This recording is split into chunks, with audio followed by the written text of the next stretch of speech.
જય સ્વામિનારાયણ. બોલો બોલો. આજ ભાભુ મળવા આવ્યા છે અને મારા થઈના દીકરી સારું કહેવાય ને, માસી મળવા આવ્યા બહુ જાજા સમયે માસી મળવા આવ્યા. ક્યારેક મળવા આવવું પડે ને બાને. હા બરાબર છે. અમારે બાના બેનપણી છે તો ન આવી. હા બરાબર છે. સારું કર્યું ને. નંબર બા બહુ ગીત ગાતા બેન હા બા તો હજી ગીત ગાય છે. હજી ગાય છે મસ્ત પણ કીર્તન ગાય તો. રોજ 10 વાગ્યા સુધી ગાતા હજી કેદી આ કીર્તન તો ગાય હજી નહીં. કીર્તન તો રોજ માં બાનું એક હોય. બહુ મસ્ત ગાય. હા યાદે રહેશે એટલે સારું છે. હા ખાવાય ઊનું હોય તો બેસી જાય એટલે બિચારી બહુ મજા આવે છે.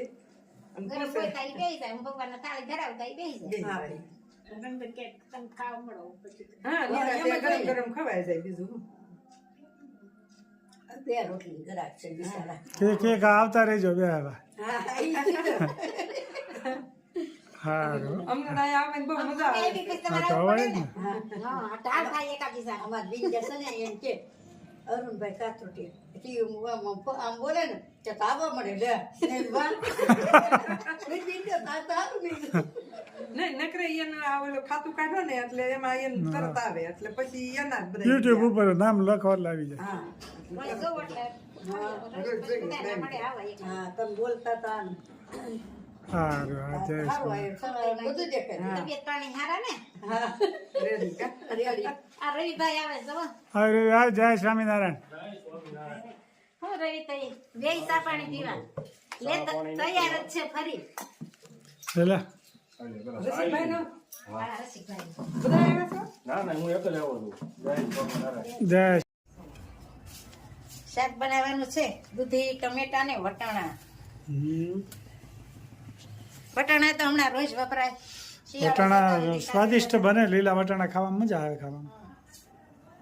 એટલે કોબીનો સંભારો કરવાનો છે એટલે થોડોક વઘારશું ને એટલે થોડોક કાસો તેલ ખાવું વાહ શિયાળાના ખાવામાં તો ક્યાં વાંધો છે.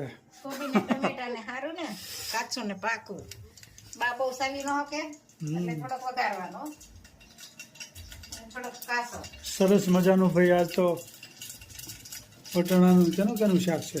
વટાણા દૂધી ને ટમેટા ભાઈ આજે 2-3 જાતનું ભેળવેલું છે. કાલે 5-6 જાતનું ભેળવેલું તો હવે નોખું નોખું ભેળવાનું શરૂ થઈ ગયું છે શાક બકાલામાં.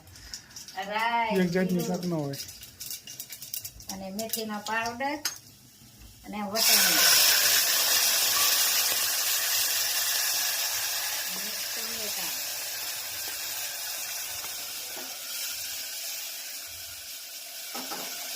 ટમેટા અને વટાણા થોડીક વાર ચડવા દેવાના ને પછી દૂધી નાખવાની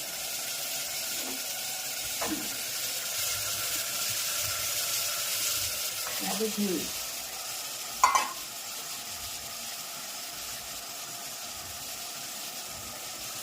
ચટણી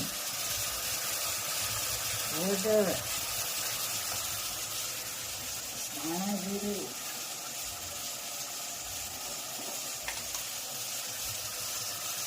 અને નિમક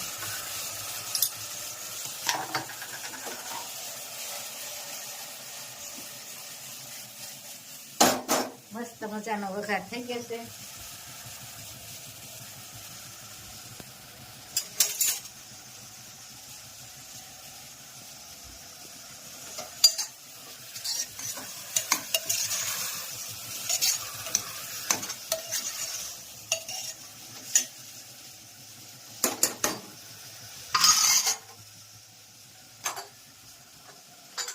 અને આને ઢાંકણ બંધ કરવાનું પાણી નહીં નાખવાનું એટલે દૂધી હોય એ મસ્ત શાક થઈ જાય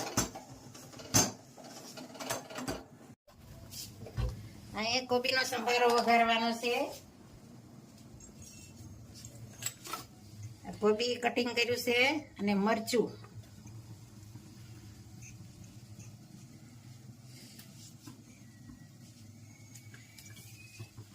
રાઈ અને કોમેન્ટ પણ સારી સારી આવે છે તો બધાને જય શ્રી કૃષ્ણ બાને ને મારા વતી બધાને જય શ્રી કૃષ્ણ બધા જય શ્રી કૃષ્ણ મોકલે બાને હતા કે બાને નિશરાને માલાને મનીષાને બધાની યાદી આપજો બધી બહેનોનો ખૂબ ખૂબ આભાર. જય સ્વામિનારાયણ. જય શ્રી કૃષ્ણ. જય જિનેન્દ્ર. જય સિયા રામ. વાહ, ખૂબ સરસ મજાનું બધાય ભગવાનના નામ. અને અમે તો દરરોજ બધાય ભગવાનના નામ લેતા હોય, પૂજા કરવા જઈએ ત્યારે. કારણ કે ભગવાને યુગે યુગે અવતાર ધારણ કર્યો છે. કોઈ મોટા નાના ને એવું કાંઈ છે જ નહીં. ભગવાન બધા ઈશ્વર તો આપણે દુનિયામાં એક જ છે. રાઈ સ્વરૂપ નોખા નોખા છે. મેથી ના મરચું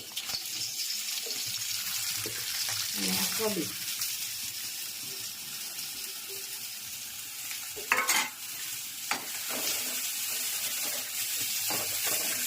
કોબીનો સંભારો, દૂધી વટાણાનું શાક. આમાં મરચું નાખ્યું એટલે હળદર અને નિમક જ નાખવાનું આવે.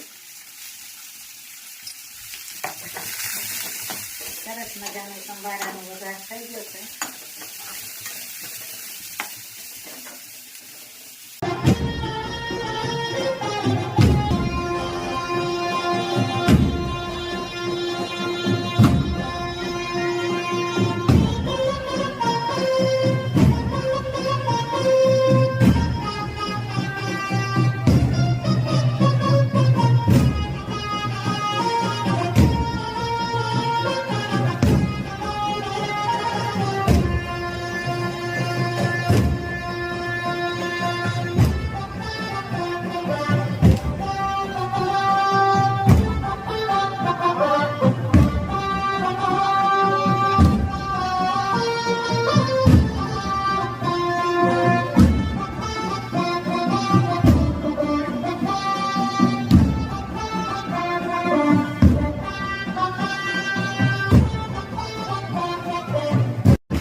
જય સ્વામી મિત્રો, ખૂબ લાઈક કરી રહ્યા છો, ખૂબ શેર કરી રહ્યા છો, ખૂબ સબસ્ક્રાઇબ કરી રહ્યા છો. આપનો ખૂબ ખૂબ આભાર.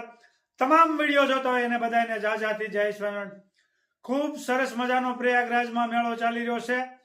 અને ત્યાં ત્રિવેણી સંગમ કહેવાય છે. ગંગા, જમના અને સરસ્વતી. ગયા વર્ષે અમે ગયા હતા યાત્રામાં, ત્યારે એમાં સ્નાન કર્યું હતું. ખૂબ મજા આવી હતી. ગયા વર્ષે અમે 20 દિવસની યાત્રામાં ગયા હતા. ખૂબ આનંદ આવ્યો હતો. એમાં આ જગ્યાએ પણ અમે સ્નાન કરી આવ્યા છીએ. પણ આ મેળાનું એટલું બધું મહત્વ છે કે એની ન પૂછો વાત. ગમે એવો પાપી જીવ હોય તેના પાપનું નાશ થઈ જાય છે. દર 12 વર્ષે આ મેળો યોજાય છે. અને એવો કુંભનો મેળો યોજાતો હોય છે. એવા 12 કુંભના મેળા યોજાય ત્યારે એક મહાકુંભનો મેળો થાય. એટલે આ 144 વર્ષે આ પાછો ફરીથી મેળો આવ્યો છે. 1881ની સાલમાં આવો મેળો હતો. એટલે આપણી જિંદગીમાં તો આ એક જ વખત આપણને નાવાનો લાભ મળે. અને આમાં 1000 વખત ગંગા નદીમાં સ્નાન કરીને એટલું આનું માધ્યમ છે, એટલું આમાં એનું ફળ મળે છે. એટલે અટાણે જવો તો તમે જુઓ તો કરોડોની સંખ્યામાં લોકો આવી ગયા છે. અને આમાં દેવો અને દાનવોનું મહામંથન ચાલતું હતું. ત્યારે એમાંથી 14 રત્નો નીકળ્યા. એમાંથી શરૂઆતમાં તો પહેલો વખત ઝેર નીકળ્યું. એટલે પછી ઝેર તો ક્યાં નાખવું, એટલે દેવો અને દાનવો ગયા ભોળાનાથ પાસે. બાકી તો કોઈ હાથ નહોતો ચાલ્યો. ત્યારે ભોળાનાથે એને ગળામાં ઝેરને રાખી લીધો. એટલે નીલકંઠ કહેવાના ભોળાનાથ. એને ગળામાં ઝેર હાચવું હતું કે શરીરમાં ન ઉતાર્યું ને બહાર ન કઢાય. બહાર ઝેર કાઢે ને તો પૃથ્વીનો નાશ થઈ જાય. એટલે ભોળાનાથ એટલે મોટા મહાન કહેવાય છે ભગવાન. અને એને પછી એમાં ધીમે ધીમે 14 રત્નો નીકળ્યા. એમાં છેલ્લે અમૃત કુંભ નીકળ્યો. એ અમૃત કુંભ લેવા માટે દેવો અને દાનવો બે ઝપાઝપી કરી અને તોફાન યુદ્ધ કર્યું જોરદાર. પછી ઇન્દ્રનો પુત્ર દયંત એ લઈને દોડવા માંડ્યો. એટલે દોડતો એક ટીપું એનું પડ્યું ઉજ્જૈનમાં, એક ટીપું પડ્યું પ્રયાગરાજમાં, એક ટીપું પડ્યું નાસિકમાં, એક ટીપું પડ્યું હરિદ્વારમાં આવી રીતે 4 ટીપા 4 જગ્યાએ પડ્યા એટલે 4 જગ્યાએ મેળા થાય છે ખૂબ સરસ મજાના. પણ આ તો મિત્રો આખી જિંદગીમાં એક જ વાર આવો લાભ મળે કે 144 વર્ષે હોય તો 144 વર્ષ તો કોઈ જીવવાનો ન હોય તો ફરીથી આ મેળામાં જઈ શકે. એટલે આનો વધારે માધ્યમ છે. ઘણા લોકોને એમ થતું હોય કુંભના મેળા 12 વર્ષે આવે એટલી બધી પબ્લિક તો ક્યારેય નથી થતી. આનું કારણ શું છે? પણ મિત્રો આ જિંદગીમાં એક જ વખત આ મેળો આવે 144 વર્ષે. આ મહાકુંભનો મેળો કહેવાય છે. અને 12 વર્ષે આવે ને કુંભનો મેળો કહેવાય ને મહાકુંભનો મેળો કહેવાય છે. એટલે આનો ખૂબ માધ્યમ છે. અને ગમે એવો પાપી જીવ હોય ને તેનો પાપ ધોઈ નાશ થઈ જાય છે. આ ખૂબ સરસ મજાનું આયોજન ગોઠવ્યું છે. એને પણ ધન્યવાદ દેવા પડે. આ બધી વ્યવસ્થા કરી છે એને ખૂબ ખૂબ લાખ લાખ વંદન કરવા પડે. જય સ્વામિનારાયણ.